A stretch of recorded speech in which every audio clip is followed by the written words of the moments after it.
नमस्कार, जय हिंद, वंदे मातरम। तो स्वागत है आप सभी का। आज का हमारा टॉपिक है भारत और उसके पड़ोसी देश, ठीक है? या पड़ोसी देशों के बीच संबंध। अगर आपने अपना सिलेबस देखा है यानी यूपी दरोगा का जो सिलेबस है, उसमें ये सीधा-सीधा टॉपिक दिया गया है भारत और उसके पड़ोसी देश, भारत एवं उसके पड़ोसी देश के बीच संबंध, भारत एवं उसके पड़ोसी देशों की मुद्रा, राजधानियाँ, ठीक है? इस तरीके से। तो उसी संदर्भ में ये हमारा नेक्स्ट कह सकते हैं कि टॉपिक है, ठीक? और इससे पहले मैं बहुत सारे टॉपिक करवा चुका हूँ। अगर आपने हमारे उस वो सारे वीडियो नहीं देखे तो मेरे चैनल को आप विजिट करें। उसमें मैंने एक प्लेलिस्ट बना रखी है। उस प्लेलिस्ट के अंदर सारे आपको टॉपिक वाइज़ सारे वीडियोज़ मिलने वाले हैं, ठीक? और इन सभी वीडियोज़ में आपको 1991 से लेके जो 2021 तक जो भी अभी तक यूपी दरोगा का एग्ज़ाम हुआ है, उसमें जो-जो क्वेश्चन पूछे गए हैं, वो सारे मैंने इसमें कवर करवाए हैं, ठीक है? तो आगे बढ़ने से पहले मैं रिक्वेस्ट करूंगा आपने अगर हमारे चैनल को सब्सक्राइब नहीं किया है तो प्लीज आप हमारे चैनल को सब्सक्राइब कर लीजिएगा। बाकी मिलते हैं लास्ट में, ओके? तो पहला क्वेश्चन है हमारा, सिरिमा शास्त्री समझौते पर कब हस्ताक्षर किए गए थे? तो सिरिमा शास्त्री समझौता बेसिकली 1964 को श्रीलंका के प्रधानमंत्री श्रीमावो भंडार नायके और प्रधानमंत्री लाल बहादुर शास्त्री के बीच में एक समझौता था। यह श्रीलंका में भारतीय मूल के लोगों की स्थिति और भविष्य के निर्धारण हेतु एक लिया गया समझौता था या किया गया जो समझौता या महत्वपूर्ण फैसला था, ठीक है? कब हुआ था ये? 1964 में, ठीक है? ध्यान रखेंगे आप इस बात को। और ये क्वेश्चन आया हुआ है 2021 के एग्जाम में ये आया हुआ था, तो आप देख सकते हैं कि एग्जाम का जो लेवल था उसमें जो क्वेश्चन पूछे गए थे वो किस लेवल के थे। हालांकि ज्यादा कोई मतलब एक्स्ट्रा ऑर्डिनरी क्वेश्चन नहीं है, सीधा सीधा आपका पॉइंट ही दे रखा है कि भारत के पड़ोसी देशों के बीच संबंध। तो संबंध में ये तो पूछा नहीं जाएगा कि भारत और पाकिस्तान के बीच में कितने राफेल गिरे या भारत ने पाकिस्तान के कितने जो एयरवेज थे वो तबाह किए थे। पूछा तो यही जाएगा ना कि भारत और पाकिस्तान के बीच में कौन सी रेल यात्रा है, कौन सा बस यात्रा है, किस रूट के माध्यम से बस यात्रा होती है, या भारत बांग्लादेश के बीच में कौन सी रेल यात्रा है, क्या समझौता हुआ था, कब हुआ था, या भारत नेपाल के बीच में, भारत भूटान के बीच में, सिक्किम कब भारत का राज्य बना, ठीक है? इस तरीके से ही क्वेश्चन आएंगे।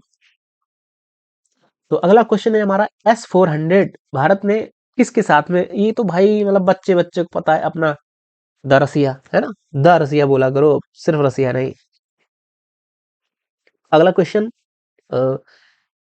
1971 के भारत कराची युद्ध के दौरान, हालांकि ये भारत पाकिस्तान सॉरी भारत पाकिस्तान युद्ध के दौरान पाकिस्तानी बंदरगाह कराची पर भारतीय नौसेना द्वारा शुरू किए गए दो आक्रामक ऑपरेशन कौन से थे? तो वो बेसिकली अगर आपने भारत और पाकिस्तान का जो वो देखा होगा, हालांकि देखने में तो वो नहीं दिखाया गया, पर अगर आपने पढ़ा होगा तो वहां पे भारत की जो दो कह सकते हैं कि वॉर हेड डिस्ट्रॉयर डिस्ट्रॉयर थे, मतलब छोटे छोटे से थे, रसिया से आए थे, उनको हमने ना एक बड़े से जहाज में बांध के उसको खींच के लेके गए थे दोनों को। जैसे कि आगे एक हमारा एक बड़ा जहाज जा रहा, वो इन दोनों डिस्ट्रॉयर को खींच के ले जा रहा, चूंकि इनके पास इतनी कैपेबिलिटी नहीं थी कि ये प्रॉपर जाके मतलब मुंबई से जाके कराची तक जाके वहां पे अटैक करके फिर वापस आ पाए, इतनी इनमें फ्यूल कैपेसिटी नहीं थी।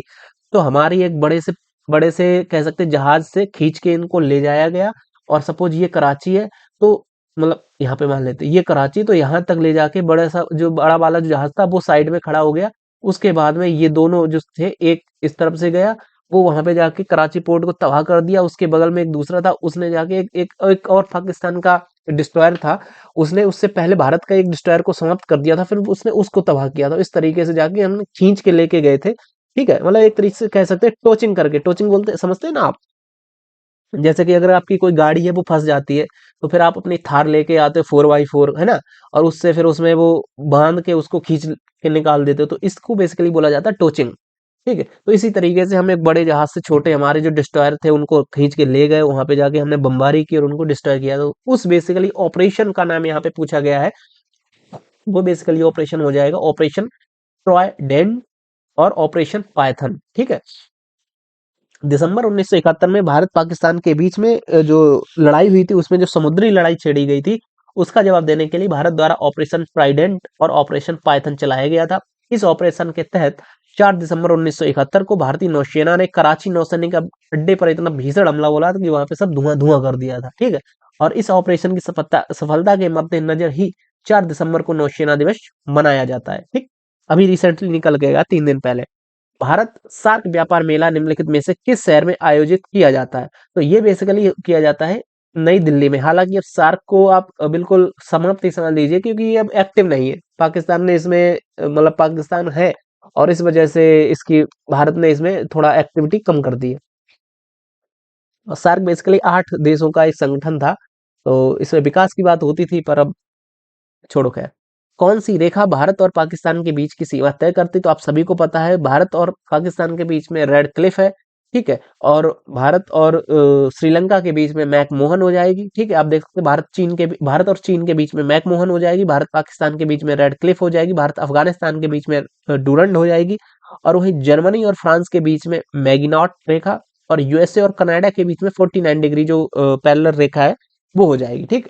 हालांकि ये 5-6 रेखाएं दी गई हैं, आप इनको मार्क कर लीजिएगा, सेव कर लीजिएगा अपने माइंड में। अगला क्वेश्चन, निम्नलिखित में से कौन सा कथन सही है? 1975 के आपातकाल के दौरान गुलजारी लाल नंदा भारत के प्रधानमंत्री थे। आपातकाल के समय इंदिरा गांधी भारत की प्रधानमंत्री थी। बिल्कुल सही बात। चौधरी चरण सिंह प्रधानमंत्री थे। मोरारजी देसाई इमरजेंसी के टाइम पे, आप सभी को पता है, इंदिरा गांधी जी ही पीएम थी, ठीक है।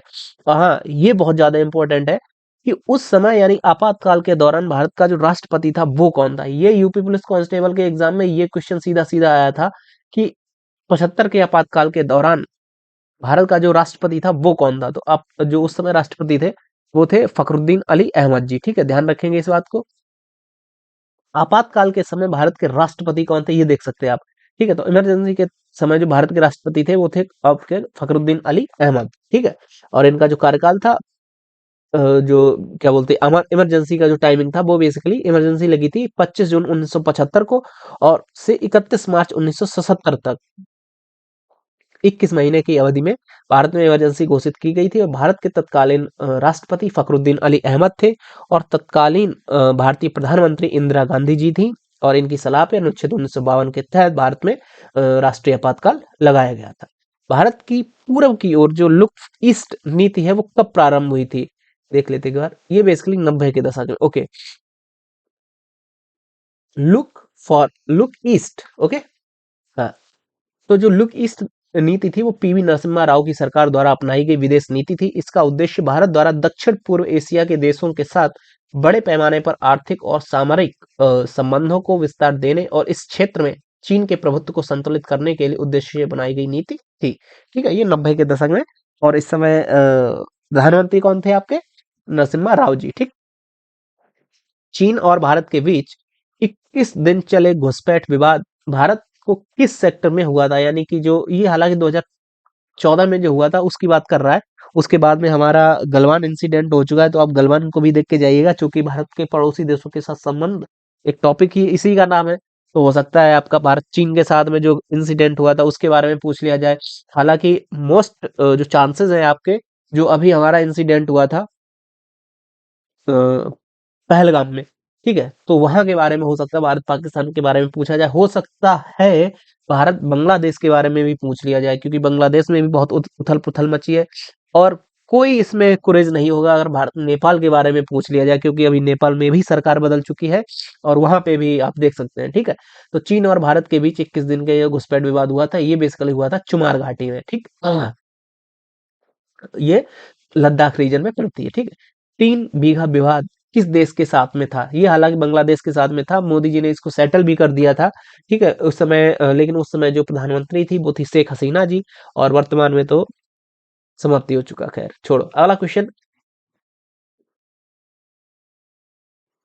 निम्नलिखित में से कौन सा देश दक्षिण एशियाई क्षेत्रीय सहयोग संगठन सार्क का सदस्य नहीं है? हालांकि ये इनएक्टिव हो चुका, पर फिर भी आपको ध्यान रखना है, ये म्यांमार है। म्यांमार जो है सार्क का सदस्य नहीं है, ठीक है। इसमें बेसिकली 8 कंट्री हैं जो कि इसका सदस्य थी। भारत, पाकिस्तान, बांग्लादेश, नेपाल, श्रीलंका, मालदीव और भूटान, ठीक है।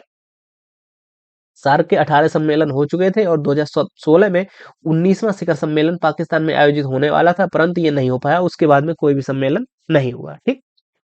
अगला क्वेश्चन, मैत्री एक्सप्रेस, हाँ देखो मैंने बोला था ना कि हो सकता क्वेश्चन इस तरीके से ही पूछा जाएगा कि बताइए भारत और पाकिस्तान के बीच में कौन सी जो है ट्रेन चालू हुई, या भारत बांग्लादेश के बीच में कौन सी ट्रेन चालू हुई। तो जो मैत्री एक्सप्रेस है ये आपकी भारत और बांग्लादेश के बीच बीच में जो ट्रेन थी वो हुई थी, ठीक है।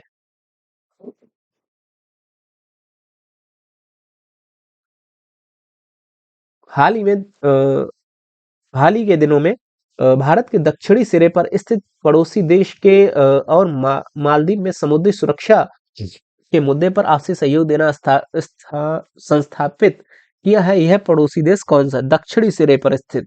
देखिए, भारत के दक्षिण में श्रीलंका भी है, और दक्षिण में ना तो म्यांमार है, ना तो नेपाल है, और ना तो भूटान है। सिंपल सी बात है, ये तो मतलब जियोग्राफी से भी आप सॉल्व कर सकते हैं। हाँ, एक बात और, आपको मालदीव वाला भी पढ़ के जाइएगा। क्यों? क्योंकि मालदीव में भी इंडिया आउट कैंपेन हुआ था, हालांकि बाद में मोदी जी ने लक्षद्वीप में एक डुबकी लगाई और उसके बाद में मालदीव डूब गया। लेकिन एग्जामिनर तो यहीं से क्वेश्चन उठाएगा, है ना। तो चलते हैं अगले क्वेश्चन। मैं बस आपको बता रहा हूँ कि क्वेश्चन कहाँ से उठ सकता है, क्योंकि मैं ये सारा फेस किए हुए बैठा हूँ, इस वजह से। अगला क्वेश्चन, राइटर इसकी समाचार एजेंसी है, तो राइट ये देख सकते हैं, राइटर बेसिकली ये यूके की वो है, क्या बोलते हैं इसको, न्यूज एजेंसी, ठीक है। और वहीं अगर बात करी जाए कि रसिया की इतारतास, पर छोड़िए, इसको छोड़िए। आप ध्यान रखिएगा, अभी कल ही रसिया के जो प्रेसिडेंट है व्लादिमीर पुतिन जी, उन्होंने भारत में रशियन टाइम जो है इनका बेसिकली जो सरकारी न्यूज चैनल है उसको, उसका हेड ऑफिस या उसका ऑफिस ओपन किया है। तो ये आने की पूरी पूरी चांसेस है, तो आप इसको ध्यान रखिएगा। Russian times, RT news basically इसको बोला जाता है, आरटी न्यूज, ठीक है। अगर इसको ओपन करके लिखा जाएगा तब तो रशियन टाइम्स ही आ जाएगा, पर इसको आरटी न्यूज लिखा जाता है, ठीक है। तो ये रसिया का हो जाएगा। वहीं अगर चीन की बात करी जाए तो चीन का हो जाएगा बेसिकली ग्लोबल, क्या ग्लोबल, ग्लोबल कर गई है कुछ, ग्लोबल टाइम, हाँ ग्लोबल टाइम ही है चीन का, हाँ ओके, ठीक है। और पाकिस्तान की कह सकते हैं सरकारी एजेंसी अलग है, तो वो प्राइवेट पर सेमी सरकारी मान सकते हैं आप, वो बेसिकली डॉन हो जाएगी। भारत में बेसिकली है तो भारत की जो सरकारी एजेंसी है वो डीडी नेशनल है, वो अलग बात है कि आप एएनआई देख रहे हो, पर भारत की जो आधिकारिक तौर पे कह सकते हैं वो डीडी नेशनल है, ठीक है।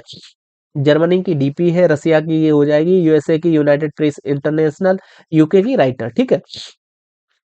अगला क्वेश्चन, पीपल डेली समाचार पत्र इस देश में छपता है, तो ये बेसिकली चाइना में छपता था। हालांकि चाइना की अगर न्यूज एजेंसी वर्तमान की, चूंकि ये समाचार पत्र है, अगर उस तरीके से आप बात करें सोशल मीडिया के थ्रू या न्यूज नेटवर्क के थ्रू, तो बेसिकली ग्लोबल टाइम हो जाएगा, ठीक है। भारत और पाकिस्तान के बीच कितनी सीमा पर ट्रेनें चलती हैं? बहुत ज्यादा इंपॉर्टेंट क्वेश्चन है। हालांकि वर्तमान में ये चलती हैं या नहीं चलती, ये तो आपको पता ही है, वर्तमान में तो ये नहीं चल रही है, पर फिर भी ये बेसिकली उस समय दो चल रही थी, हालांकि तीन हो गई थी शायद। तो आप कमेंट करके बताइएगा। हालांकि वर्तमान में तो जीरो है, ये तो कंफर्म है, ठीक है। तो भारत और पाकिस्तान के बीच दो सीमा पार ट्रेनें चलाई जाती है, जिसमें एक पहली है समझौता एक्सप्रेस, दूसरी है थार। थार इधर से होके जाती है भारत और पाकिस्तान के बीच में, जो कह सकते हैं जोधपुर के थ्रू। और जो समझौता एक्सप्रेस है ये बेसिकली पंजाब का जो अटारी बॉर्डर है, जिसको बाघा बॉर्डर बोला जाता है, वहां से जाती है, ठीक है।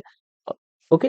अगला क्वेश्चन, पाकिस्तान है धर्मनिरपेक्ष इस्लामिक राजशाही सैनिक राष्ट्र शासन, बेसिकली ये है तो इस्लामिक राष्ट्र, ठीक है, पाकिस्तान। पर यहाँ पे जो शासन है वो सैनिक शासन भी आप मान लीजिएगा, पर हाँ आपको ऑप्शन लगाना है इस्लामिक राष्ट्र, ठीक। Option B. अगला क्वेश्चन, हाँ इसको एक बार ये देख लीजिएगा आप, चूंकि पाकिस्तान भारत के पश्चिम में स्थित इस्लामिक गणराज्य है, और यहाँ पर प्रमुख भाषाएं जिसमें उर्दू, पंजाबी, सिंधी, बलूची और पश्तो यहाँ की लैंग्वेज है। और इसकी राजधानी इस्लामाबाद है। पाकिस्तान में चार सूबे हैं, जिसमें पंजाब, सिंध, बलूच और खैबर पख्तूनवा, ठीक है। खैबर पख्तूनवा बेसिकली ये है अफगानिस्तान से जो है, अफगानिस्तान और पाकिस्तान से जो हम कह सकते हैं कि आने वाला अगर कोई है तो वो खैबर पख्तूनवा पास से होते हुए आता है। बलूचिस्तान भी अफगानिस्तान के साथ में सीमा साझा करता है, पर जो दक्षिण पश्चिमी पाकिस्तान है वो बलूचिस्तान हो जाएगा, और वहीं दक्षिण पूर्वी पाकिस्तान जो हो जाएगा वो सिंध हो जाएगा, और पूर्वी जो एरिया है वो बेसिकली पंजाब हो जाएगा, ठीक। मतलब इस तरीके से आप देख लीजिए ना, सपोज ये इस तरीके से ही तो है ना पाकिस्तान, ऐसा ही तो है पाकिस्तान यार। तो ये वाला एरिया ये बलूचिस्तान हो जाएगा, ये एरिया सिंध हो जाएगा, ये एरिया पंजाब हो जाएगा, ये एरिया खैबर पख्तूनवा, बस। ये हमारा अफगानिस्तान से टच हो रहा है, ये पंजाब वाला एरिया है, ये सिंध हो जाएगा, और ये आपका बलूचिस्तान हो जाएगा, ठीक। और यहाँ पे इस तरफ भारत है, ठीक। चकमा शरणार्थी किस देश से संबंधित है? बहुत ज्यादा इंपॉर्टेंट है। और इसके अलावा जो दूसरे अभी हमारे देश में म्यांमार से घुस रहे हैं, क्या बोलते हैं उसको, रोहिंग्या, उनको भी आप पढ़ के जाइएगा, ठीक है। यानी कि भारत के पड़ोसी देश एवं वहां से जो वहां से आने वाले घुसपैठिए, उनको क्या बोला जाता है, इस तरीके से आप गूगल कर लीजिएगा। तो चकमा जो शरणार्थी थे वो बेसिकली बांग्लादेश बांग्लादेश से आए थे। हालांकि 1991 का क्वेश्चन है, पर फिर भी अभी भी ये बन सकता है, क्योंकि बांग्लादेश के साथ में हमारा अभी भी चल रहा है भाई कंटिन्यू। जो एसआईआर आपने देखा होगा, उसके तहत बांग्लादेशी ही जो घुसपैठी है उनको बाहर निकाला जा रहा है मोस्टली, और मोस्टली बांग्लादेशी ही है, ठीक है। तो ध्यान रखेंगे आप, जो चकमा शरणार्थी है ये बांग्लादेश से संबंधित है, और वर्ष 1964 से 1969 के मध्य अरुणाचल प्रदेश आकर बस गए थे,